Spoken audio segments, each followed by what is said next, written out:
Hi hello నమస్తే welcome to Kaiser news. నేను భాగ్య. మనకి తెలుగులో ఒక సామెత ఉంటుందండి, పని పాట లేని మంగళవాడు పిల్లి తల గురగాడని. ఇక్కడ నేను ఈ కమ్యూనిటీని ఉద్దేశించి అంటున్నానని అనుకోకండి. ఒక సామెత చెప్పాల్సి వచ్చింది కాబట్టి నేను అంటున్నాను, అంతేకాని వాళ్ళ మనోభావాలను కించపరచాలని ఎంత మాత్రమూ కాదు. ఈ విషయాన్ని అపార్థం కూడా చేసుకోవద్దని నేను మనస్ఫూర్తిగా విన్నవించుకుంటున్నాను. ఇక విషయానికి వస్తే ఏంటిదంటే, ఒక్కసారి ఈ ఫోటో చూడండి.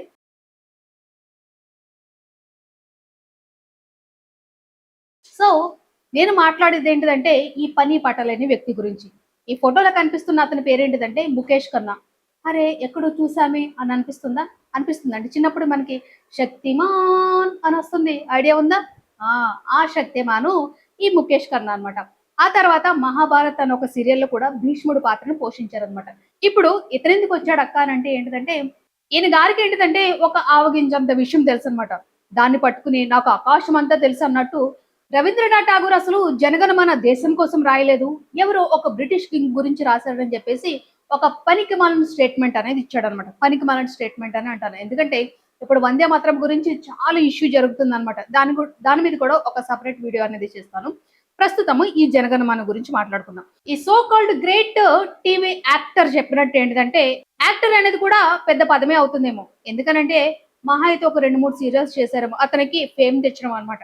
ఆ తర్వాత అంతగా కనిపించింది లేదు. కాకపోతే మన వాడికి ఏంటంటే బీజేపీ అంటే భక్తి అండ్ హిందుత్వం అంటే కోసేసుకుంటాడనమాట. నేను మళ్ళీ చెప్తున్నానండి. పార్టీలంటే మీరు పార్టీని ఫాలో అవ్వండి. అంతేగాని పనికిమాలినయి అన్నీ తీసుకొచ్చి జనాల మీద రుద్దేయాలని చూడొద్దు. ఈ విషయంలో మాత్రము వాళ్ళకి నేను అగైనెస్ట్ గానే ఉంటాను. వాళ్ళు ఎంత గలీజ్‌గా మాట్లాడినా సరే. ఈ ముఖేష్ ఖన్నా ఏమంటున్నాడంటే ఇప్పుడు విశ్వగురువు రవీంద్రనాథ్ ఠాగూర్ జనగణమన భారతదేశం గురించి రాయలేదు. జార్జ్ ఫైన్ పొగడ్డానికి రాశారని చెప్పేసి చెప్తున్నారనమాట. ఏంటిదంటే ఏదో పెంట వేసేయాలి మనం. ఓకే. ఆ పెంటను అందరికి అంటించేయాలి. నేను కూడా వాళ్ళలో ఒకడిగా నిలిచిపోవాలి. ఆల్రెడీ పెంటే కదండీ చేసేది. ఈ పెంట కూడా ఏంటిదంటే నేను కూడా ఉంటా అని చెప్పేసి నిల్చుంటుందనమాట. చూద్దాం అసలు. అసలు చరిత్ర ఏంటిది? జనగణమన చరిత్ర ఏంటిది? భారతదేశ జాతీయ గీతం కాదా? ఒక రాజును కీర్తిస్తూ పొగడడానికే రవీంద్రనాథ్ ఠాగూర్ గారు రాసారా? హ్మ్. వివరాలతో సహా చూద్దాము. ప్రూఫ్స్‌తో సహా చూద్దాం. ఇక్కడ ఈ ప్రశ్నకు సమాధానం తెలుసుకోవాలంటే 2 డేట్స్‌ని గుర్తుపెట్టుకోవాలండి. గుర్తుపెట్టుకోండి. మొదటి డేట్ ఏంటిదంటే డిసెంబర్ 12, 1911. ఆ రోజు ఢిల్లీలో ఒక ఢిల్లీ దర్బార్ జరిగింది. ఈ కార్యక్రమం ఏంటిదంటే బ్రిటిష్ ప్రభుత్వం అధికారికంగా నిర్వహించిన ఒక రాజ్య సంబంధమైన కార్యక్రమం. దీనిలో king George 5 and queen Mary స్వయంగా పాల్గొన్నారు. ఈ కార్యక్రమంలో ఏం జరిగిందంటే బ్రిటిష్ ఇండియా రాజధాని ఏదైతే కలకట్టా ఉందో అప్పటి వరకు ఆ కలకట్టా నుంచి బ్రిటిష్ ఇండియా రాజధానిని ఢిల్లీకి మారుస్తున్నట్టు ప్రకటించారు. అది మొదటిది. ఇక రెండవది వచ్చేసి ఏంటిదంటే బెంగాల్ విభజనను రద్దు చేస్తున్నట్టు కూడా అప్పటి రాజు ఎవరైతే కింగ్ జార్జ్ 5 ఉన్నారో అతన్ని ప్రకటించారు. డిసెంబర్ 12వ తారీఖున ఢిల్లీలో ఏదైతే ఢిల్లీ దర్బార్ జరిగిందో అప్పుడు జార్జ్ 5 అండ్ క్వీన్ మేరీ ఆ రోజు స్వయంగా ఆ సభలో ఉన్నారు. ఇక రెండవ డేట్ ఏంటిదంటే డిసెంబర్ 27, 1911. ఈ రోజు ఇక్కడ జరిగింది ఏంటిదంటే అసలు కథ ఏదైతే మనకి జనగణమన ఇష్యూ ఉందో ఆ జనగణమన విషయం అనేది ఈ రోజు ఇక్కడ కలకత్తాలో మొదలవుతుంది అనమాట. ఆ రోజు ఏం జరిగిందంటే కలకత్తాలో ఇండియన్ నేషనల్ కాంగ్రెస్ వార్షిక సమావేశం జరిగింది. ఆ రోజు మొట్టమొదటిసారిగా రవీంద్రనాథ్ ఠాగూర్ గారు ఏదైతే జనగణమన రాశారో ఆ జనగణమనను ఆయనే స్వయంగా ఆలపించారు. ఇక్కడ ఆయనతో పాటు కొంతమంది టీం కూడా ఆలపించారు అనమాట. ఓకే. ఇక్కడ ఒక విషయం స్పష్టంగా గుర్తుపెట్టుకోవాల్సింది ఏంటంటే ఏదైతే డిసెంబర్ 27వ తారీఖున రవీంద్రనాథ్ ఠాగూర్ గారు జనగణమన ఆలపించారో ఆ టైంలో ఈ కింగ్ జార్జ్ 5 అనేవాడు అక్కడ లేడు. ఎక్కడ కాల్కట్టాడో లేడు. కానీ కొంతమంది ఏమంటారంటే లేదు, ఏదైతే మనకి వార్షిక సమావేశాలు జరిగినాయో కాంగ్రెస్ కి సంబంధించి అక్కడ కింగ్ జార్జ్ ప్రస్తావన వచ్చింది, రెజల్యూషన్ వచ్చింది అని చెప్తారనమాట. ఇక్కడ కొంతమంది ఏం చేస్తారంటే కాంగ్రెస్ మీద ఉన్న వ్యతిరేకత ఒకటి పక్కన పెట్టుకుంటే ఇంకొకటి ఈ మతోన్మాదులు ఉంటారు కదండి. ఆ మతోన్మాదులకు ఏంటిదంటే ఇంకా ఈ పెంట జల్లేయడం అలవాటు కాబట్టి అలాంటి వాళ్ళు కూడా కొంచెం వక్రంగా ఆలోచిస్తారనమాట. అక్కడ ఏంటిదంటే ఆ కాంగ్రెస్ సమావేశంలో జార్జ్ 5 గాని క్వీన్ మేరీ గాని లేరు. కాకపోతే అక్కడ ఒక రెజల్యూషన్ జరిగింది. ఏంటిది?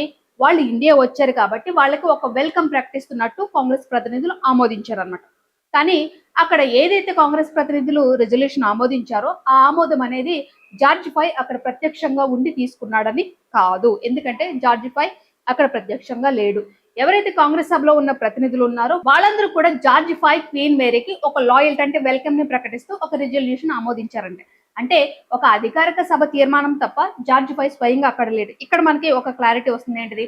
రవీంద్రనాథ్ ఠాగూర్ గారు జనగణమన విద్యార్థులతో కలిసి పాడినప్పుడు లేకపోతే వాళ్ళ టీమ్ తో కలిసి పాడినప్పుడు ఏంటంటే జార్జ్ 5 అనేవాడు అక్కడ లేడు. ఓకే.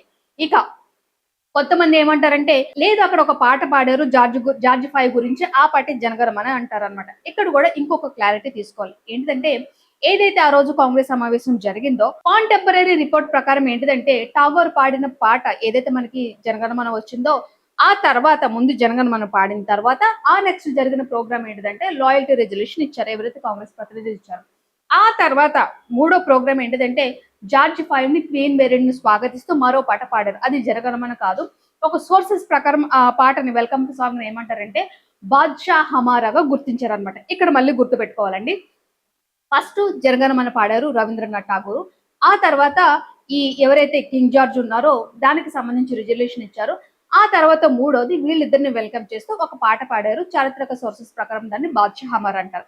ఇక్కడ ఏంటంటే మళ్ళీ కొంతమంది వాళ్ళు లేకుండానే పాట పాడారంటే నిజంగానే వాళ్ళు లేకుండానే ఈ వెల్కమ్ సాంగ్ అనేది పాడారు. ఎందుకనంటే వాళ్ళకు ఒక గౌరవం ఇస్తున్నట్టు పాడారు అనమాట. కాబట్టి ఇది గుర్తుపెట్టుకోవాలి. ఇక ఒక ముఖ్యమైన విషయం ఏంటిదంటే అసలు కన్ఫ్యూజన్ ఎందుకు వచ్చింది, ఏంటిది రవీంద్రనాథ్ ఠాగూర్ గారు ఏదైతే జనగణమన రాశారో ఆ జనగణమన పాటని కింగ్ జార్జ్ ని స్తుతిస్తూ రాశారు, అది దేశానికి సంబంధించింది కాదు అనే ఒక కన్ఫ్యూజన్ ఏంటిదంటే 1911 డిసెంబర్ 28న కొన్ని ఆంగ్లో ఇండియన్ న్యూస్ పేపర్స్ ఏం చేశాయి అంటే ఈ సంఘటనను వాళ్ళకి నచ్చినట్టుగా రాసుకున్నాయని చెప్పేసి చెప్పొచ్చు. ఏంటంటే దానిలో రెండు పత్రికలు ప్రముఖమైనవి. ఒకటి ఏంటంటే స్టేట్ మ్యాన్ పత్రిక, ఇంకొక ఇంగ్లీష్ మ్యాన్ పత్రిక. ఈ రెండు కూడా బ్రిటిష్ పత్రికలు అనమాట. అయితే ఏదైతే ఠాగూర్ గారు జనగణమన పాడారో ఆ పాటని ఎంపరర్ జార్జ్ 5 ని స్వాగతించడానికి రాసిన పాటగా అర్థం చేసుకుని రిపోర్ట్ చేసేసాయి ఈ రెండు బ్రిటిష్ పత్రికలు.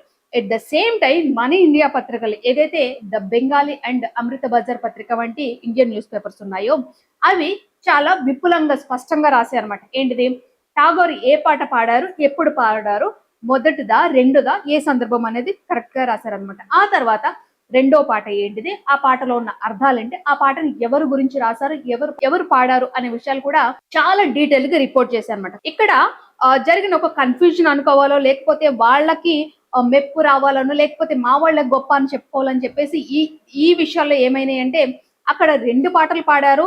ఆ రెండు పాటలు కూడా పాడిన సభ ఒకటే. ఆ సభలో ఒకటి రవీంద్రనాథ్ ఠాగూర్ గారు పాడిన పాట ఉంది. At the same time king George 5 ని స్తుతిస్తూ ఉన్న పాట ఉందన్నమాట. కాబట్టి ఈ రెండు పాటలను కలిపేసి ఏం చేశారంటే ఈ బ్రిటిష్ పేపర్స్ ఏవైతే ఉన్నాయో వాళ్ళు రిపోర్ట్ చేసుకున్నారు, వాళ్ళకి నచ్చినట్టు రిపోర్ట్ చేసుకున్నారు. ఇక్కడ కొంతమందికి డౌట్ వస్తుంది అనమాట, మరి కింగ్ జార్జ్ 5 ఎప్పుడు వచ్చాడు కలకటాకి, ఓకే, కింగ్ జార్జ్ 5 కలకటాకి ఎప్పుడు వచ్చారు అనే విషయాన్ని అడుగుతారనమాట. ఇక్కడ ఏంటిదంటే డిసెంబర్ 27న కాంగ్రెస్ సమావేశంలో ఠాగూర్ పాట పాడారు. అది ఆ తర్వాత లాయల్టీ రెజల్యూషన్ అయ్యింది. ఆ తర్వాత సపరేట్ వెల్కమ్ సాంగ్ పాడారు. ఇది డిసెంబర్ 27న జరిగారు. మరి ఎవరైతే కింగ్ జార్జ్ 5 ఉన్నాడో అతను కలకటాకి ఎప్పుడు వచ్చారంటే డిసెంబర్ 30వ తారీఖున జార్జ్ 5 అండ్ క్వీన్ మేరీ వీళ్ళిద్దరూ కలిసి కూడా కలకత్తా వచ్చారు. అంటే జనగణమన పాడిన సమయంలో జార్జ్ 5 కోల్కతాలో లేడు. ఇక్కడ ఒక చిన్న విషయాన్ని గమనిస్తే ఏంటిదంటే ఈ పని పాట లేని సోకాల్డ్ సొల్లుళ్ళు మనం పక్కన పెట్టవచ్చు. ఎందుకంటే జనగణమనలో ఎక్కడా కూడా జార్జ్ 5 పేరు కానీ లేకపోతే ఇంగ్లాండ్ పేరు కానీ బ్రిటన్ పేర్లు కానీ లేవు. కానీ కొంతమంది ఏమంటారంటే జనగణమన అధినాయక జయ హే భారత భాగ్య విధాత, అధినాయకుడు అంటున్నారు కాబట్టి ఆ అధినాయకుడు ఎవరో కాదు జార్జ్ 5 అంటారు. ఒక చిన్న బ్రెయిన్ పెట్టి ఆలోచిస్తే తెలుస్తుంది అన్నమాట. ఎందుకంటే వాళ్ళు ఇంగ్లీష్ వాళ్ళ మెప్పు పొందాలంటే మనం ఇంగ్లీష్ లోనే పాడొచ్చు కదా. ఏదైతే నేను పైన చెప్పిన ఒక బాద్షా అని పాట ఉంది కదండి, ఆ పాటను కూడా వాళ్ళు ఇంగ్లీష్ లోనే పాడారు, దాని తర్వాత హిందీలో కూడా అనువదించారని చెప్పేసి కొన్ని రిపోర్ట్స్ వస్తున్నాయి అనమాట. కాబట్టి ఏదైతే జనగణమన ఉందో ఆ జనగణమన జార్జ్ 5 ని స్తుతిస్తూ రాసింది లేకపోతే ఇంగ్లాండ్ కి సంబంధించిందని చెప్పే వాళ్ళంతా కూడా పని పాట లేని వాళ్ళు అని చెప్పేసి చెప్పొచ్చు. ఈ విషయం గురించి ఠాగూర్ విన్నప్పుడు ఠాగూర్ చాలా బాధపడిన తర్వాత ఆయన స్వయంగా చెప్పింది ఏంటంటే నేను భారత మాతను స్తుతించాను, ఏ బ్రిటిష్ వాడిని స్తుతించాల్సిన అవసరం నాకు లేదు అని చెప్పి స్వయంగా ఆయనే చెప్పారు ఆయన నోటుతోటి. అయినా కూడా వీళ్ళకి అర్థం కాదనమాట. ఎందుకనంటే పిచ్చోళ్ళు కదా, పిచ్చోళ్ళు అని అనేకన్నా ఏంటిదంటే మళ్ళీ వీళ్ళు ఏమంటారంటే మనం వేరే వాడికి తలంచకూడదు అని అంటారు. బట్ మనోడు మాత్రము వాడి కాళ్ళ కింద వేసి తొక్కేయాలన్నమాట. అలాంటి పనులు చేస్తారనమాట వీళ్ళు. ఇక కొంతమంది ఏమంటారంటే అసలు ఏదైతే మనకి ఇండియన్ నేషనల్ కాంగ్రెస్ లో ఉందో దానిలో వాళ్ళకి ఎందుకు లాయలిటీ చెప్పాలంటే అప్పుడు ఉన్నదంతా బ్రిటిష్ పాలనే వాళ్ళకి, అక్కడ ఉన్నదంతా బ్రిటిష్ పాలనే, వాడు రాజు, అప్పటికి వాడు రాజు కాబట్టి లాయల్టీ చూపించాల్సి వచ్చింది. కాబట్టి ఏదైతే జనగణమన ఉందో అది జనగణమన జార్జ్ పైన పొగిడినట్టు రాశారు అని చెప్పే వాళ్ళని ఏంటంటే చెప్పు తీసి కొట్టేయాలన్నమాట.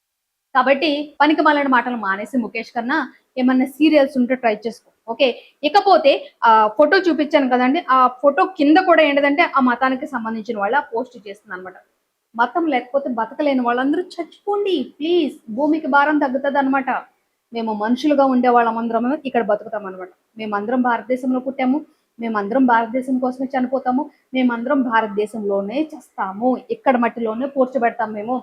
ఇలాగ పనికిమాలిన మాట్లాడే వాళ్ళందరూ కూడా శక్తిమాన్ అనుకుంటా ఊరేగే వాళ్ళందరూ కూడా ఏంటిదంటే, అయితే ఆకాశంలోకి ఎగిరిపో. ఎందుకంటే అటు నుంచి అటు పైకి పోతావో, ఎక్కడికి పోతావో నీ ఇష్టం అనమాట.